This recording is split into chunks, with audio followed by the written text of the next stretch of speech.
Hey, LuHi. Welcome back to our online Bible study of the book of Isaiah. This is going to be the last week in the book of Isaiah. There's just so much more we could talk about. I keep saying Isaiah is just a huge book of the Old Testament. But we're on our last week. There's one more theme I want to pull through in Isaiah before we start on our next Bible study next week, but I'll tell you more about that as we get to the end of this week. So far in Isaiah, we have talked about a couple really, really important themes. We've talked about this contrast between judgment and the promise of salvation that God always offers to his people, right? Always gives them this hope and this promise to cling to. And that was like the first half of the book of Isaiah.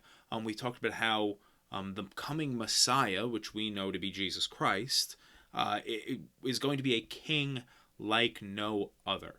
And Isaiah sets that up pretty clearly throughout a lot of chapter 40. We talked about the suffering servant songs and the servant nation Israel, which is now us as the church, the universal priesthood of believers, and how the suffering servant was needed to redeem and reclaim the servant nation so that they could fulfill the covenant and kind of continue, and we as New Testament people, New Covenant people, to continue the work of Jesus that he was doing when he was here on earth. We get to continue that work as his body on earth, and as his servant nation, and occasionally suffering servants even. There's one more theme in Isaiah that I want to pull forward. Isaiah prophesied quite a bit about the end of times, the day of the Lord. And that's what we're going to be talking about this week, are these prophecies about the end of times. And I want to start with a bit of an analogy.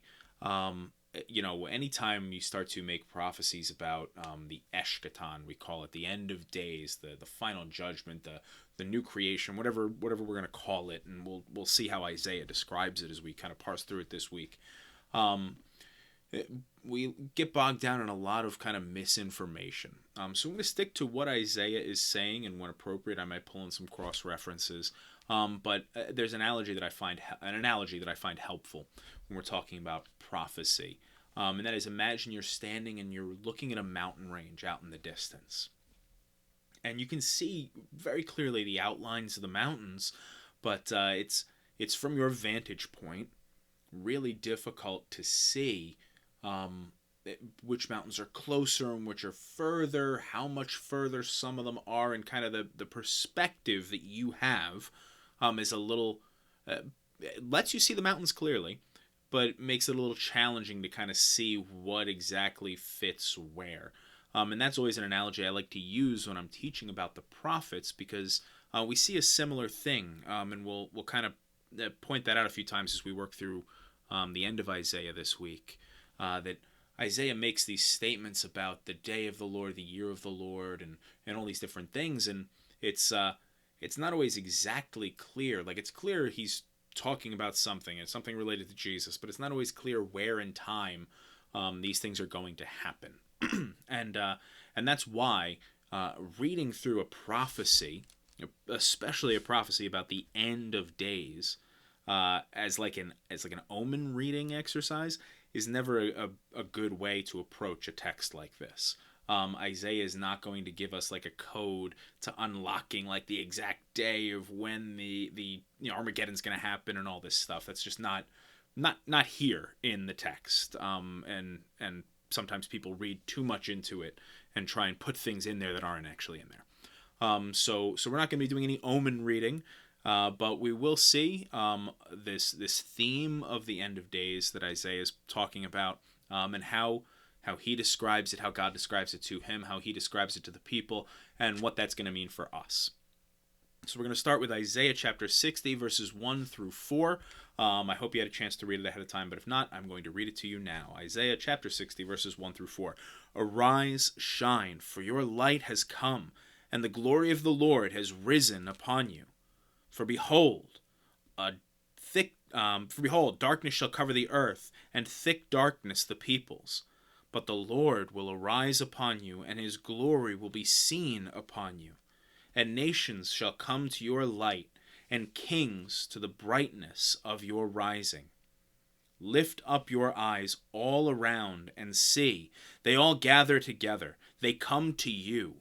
Your sons shall come from afar, and your daughters shall be carried on the hip.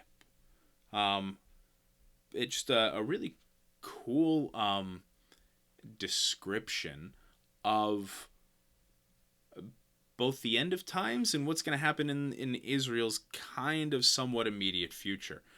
We've talked about that exile narrative that Isaiah has been prophesying about, and he's talking about the return from exile, the reestablishment of Israel and the city of Jerusalem. They're going to rebuild the temple. All of that stuff actually happened. Like, we have historical data that says that actually happened, right?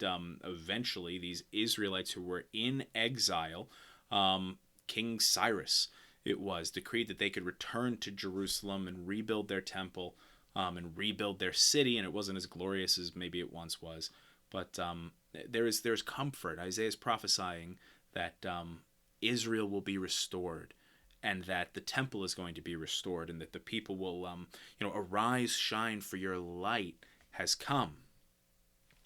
But somewhere in that panorama of the mountain range analogy that Isaiah is viewing, he is viewing both an immediate return, an immediate rescuing and redemption of Israel by this King Cyrus, this Persian King Cyrus, who's going to send them home.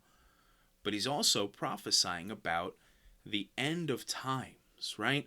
And we read throughout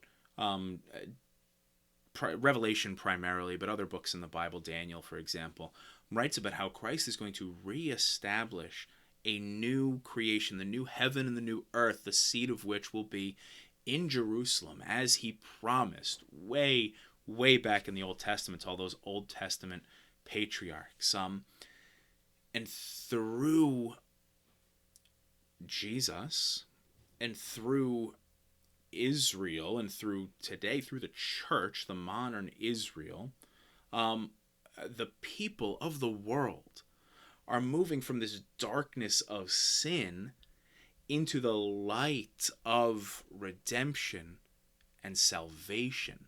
Salvation that comes from Jesus Christ. There's a footnote in the ESV study Bible here that says, through the Redeemer, the people are brought out of the darkness of their sins and into the light of God's salvation. The way to that glory is the transformation of, or to borrow maybe a more theological word, the transfiguration of mankind's gloom and sorrow and self-pity into the joy and the radiance of salvation through Christ. And that light is going to shine again through Jesus Christ primarily, but is also reflected through us as his instruments until the day when he returns at the end of times, at the end of days, to be that light and that king once again himself.